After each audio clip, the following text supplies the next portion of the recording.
Dans cette édition, nous allons commencer par les territoires des Rutshuru, où nous l'apprenons que les combats viennent de reprendre avec une grande intensité. Les rebelles du M23 attaquent de nouveau les positions des résistants Wazalendo du groupe SMC-FDP dirigé par le général autoproclamé Dominique Ndaroute.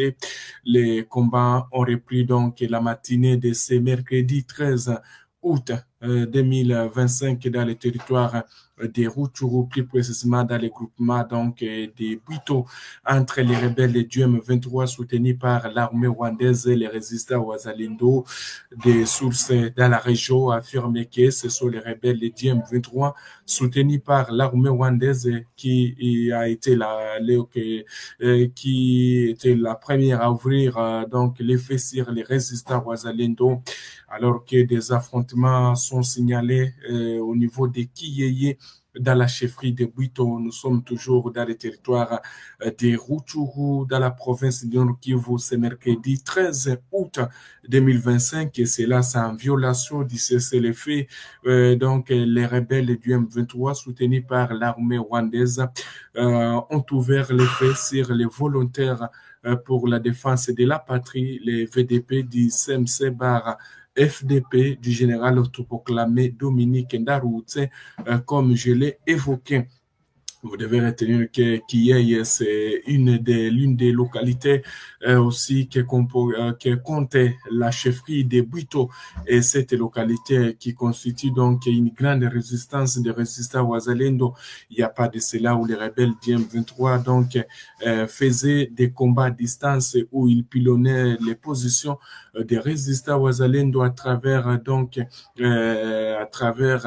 Rwindi pour voir si les Wazalendo pourraient donc céder ces positions du côté de Kiyeye. Vous devez retenir que Kiyeye est peut-être à une quinzaine de kilomètres de Nyanza, le centre, où les résistants Wazalendo font face à ces attaques, et malgré plusieurs attaques simultanées contre leurs positions, les Wazalendo n'ont jamais baissé les bras en défendant ou en déjouant toutes les attaques des rebelles du M23 soutenus par l'armée rwandaise. Vous devez retenir que nos sources donc rapportent un mouvement de la population vers des villages donc environnants.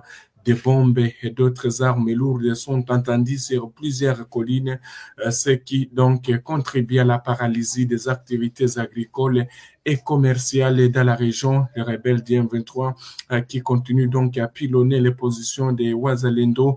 Quant aux Wazalendo aussi, ils maintiennent toujours les positions. Jusque-là, nous n'avons pas aucun bilan, mais espérons qu'on va revenir dans les heures qui suivent pour vous donner la suite de ces affrontements qui se passent dans le territoire de Rutshuru, plus précisément dans la chefferie de Bwito. Voilà.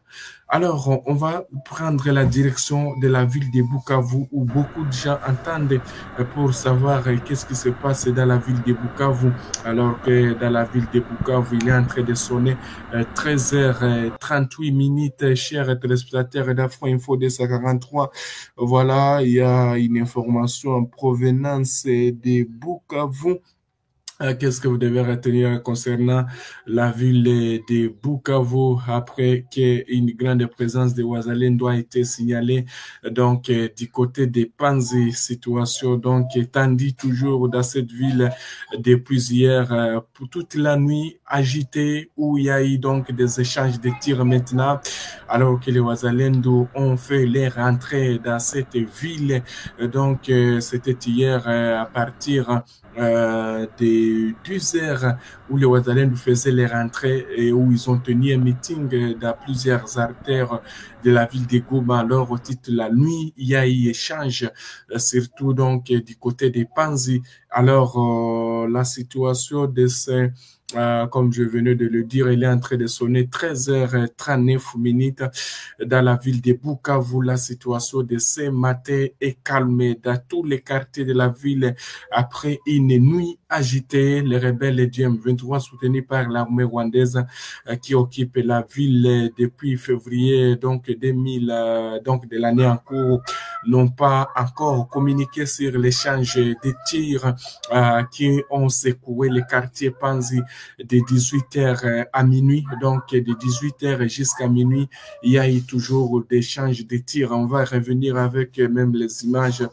dans l'édition qui va venir, mais vous devez retenir que les bruits de calme les bruits des armes a cessé à minuit. C'est 13 août 2025. Donc, vous verrez qu'il y a eu donc confrontation. Hier, les Ouazaliens ont animé de meeting du côté des Panzi. Les rebelles du M23 qui occupent cette ville et leurs alliés rwandais n'ont pas pu communiquer.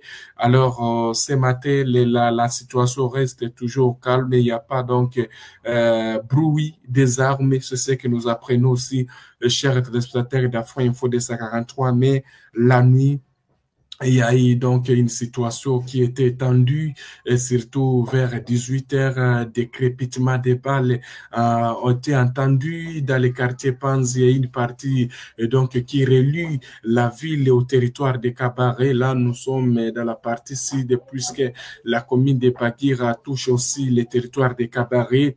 Vous devez retenir qu'il y a un habitant même qui a été joint cette nuit où il a indiqué que nous sommes sous les lits depuis 18h, donc 18h d'hier, et à 20h, ça tirait toujours, ça ne cessait pas l'échange de tirs et se rapprochait même du centre-ville.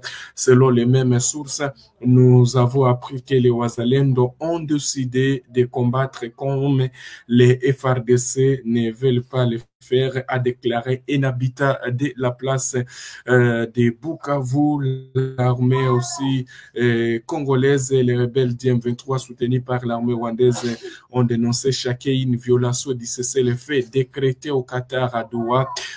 Il y a donc l'inquiétude du côté de Walikale où la population, surtout du groupement Walo-Wayungu dans le secteur de Wanyanga, territoire de Walikale au Nord Kivu, suite à l'instabilité ou à l'installation d'une nouvelle position militaire des rebelles du M23 soutenus par l'armée rwandaise depuis le dimanche dernier sur le Mont Machumbi près d'Engenge. Alors, ces sources indiquent que les rebelles du M23 en provenance de Kachebere se sont installés sur cette montagne dans l'objectif d'attaquer Ngenge, Bouyimba et Kimua. Vous devez retenir que toutes ces agglomérations, Bouyimba, Ngenge, une grande partie de Ngenge, Kimua, Bouyimba, sont contrôlées par les forces armées de la République démocratique du Congo et les jeunes résistants Ouazalendo.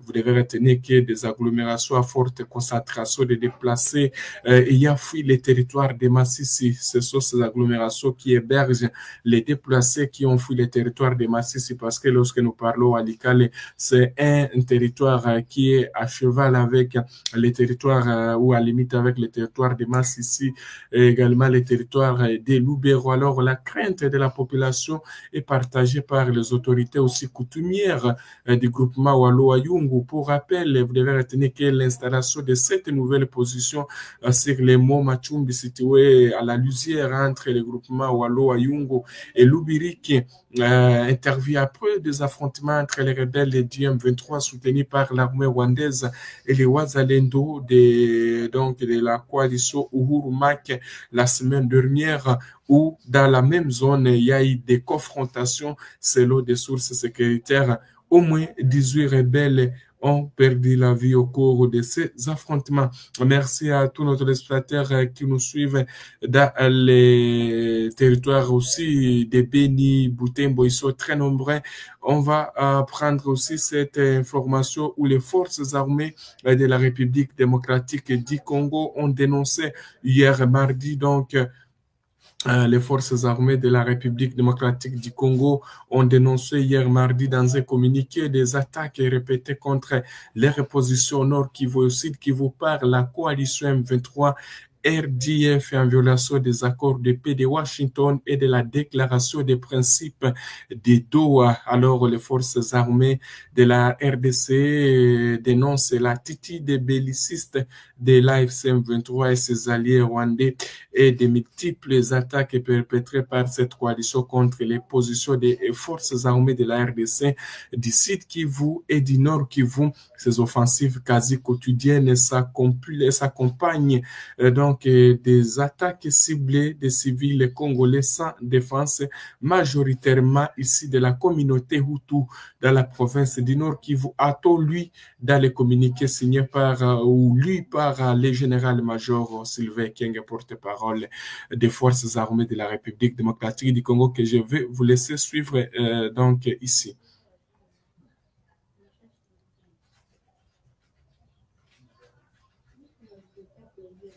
Les armées de la République démocratique du Congo prennent les forces armées de la République démocratique du Congo prennent à témoin la communauté nationale et internationale sur l'attitude belliciste de l'AFC M23 et de multiples attaques perpétrées par cette coalition contre leurs positions au Nord Kivu et au Sud Kivu.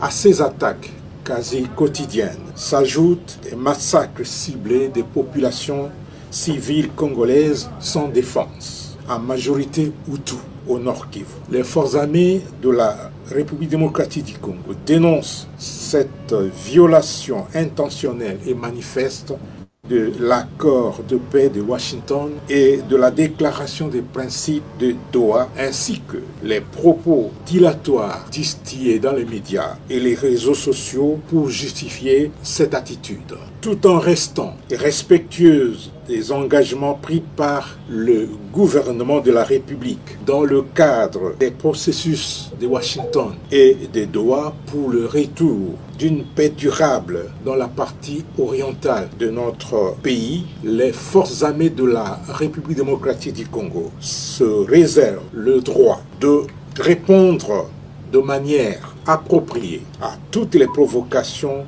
de cette coalition habituée à violer les accords et la parole donnée. Mise à jour de ce mardi 12 août 2025. Il est 10h à Goma. Le régime illégitime de Kinshasa persiste dans sa duplicité criminelle et piétine les efforts inlassables des dirigeants régionaux et des partenaires internationaux visant à résoudre pacifiquement les conflits en RDC. Ce régime poursuit ses déploiements militaires ainsi que ses provocations et attaques. À Uvira, il a déployé des milices terroristes, FDLR, Mai Mai, Imbonerakure, venus de Hewabora, Kindu, Kilembe, Wimbi et Bujumbura. À Walikale, 5 rotations d'Antonov Bifalo des FARDC, à provenance de Kisangani et Beni, ont acheminé des troupes et armes lourdes. L'Alliance Fleuve Congo, AFC M23, prend en témoin la communauté nationale et internationale et se réserve le droit de protéger les populations civiles ainsi que d'éliminer toute menace à sa source. Nous sommes arrivés à la fin de cette édition. Merci à vous de nous avoir suivis jusqu'ici. Si vous avez apprécié ces contenus, n'oubliez pas de vous abonner à notre chaîne, d'activer la cloche de notification pour ne rien manquer de nos prochaines vidéos. Likez et partagez cette vidéo. On se retrouve très prochainement. À bientôt.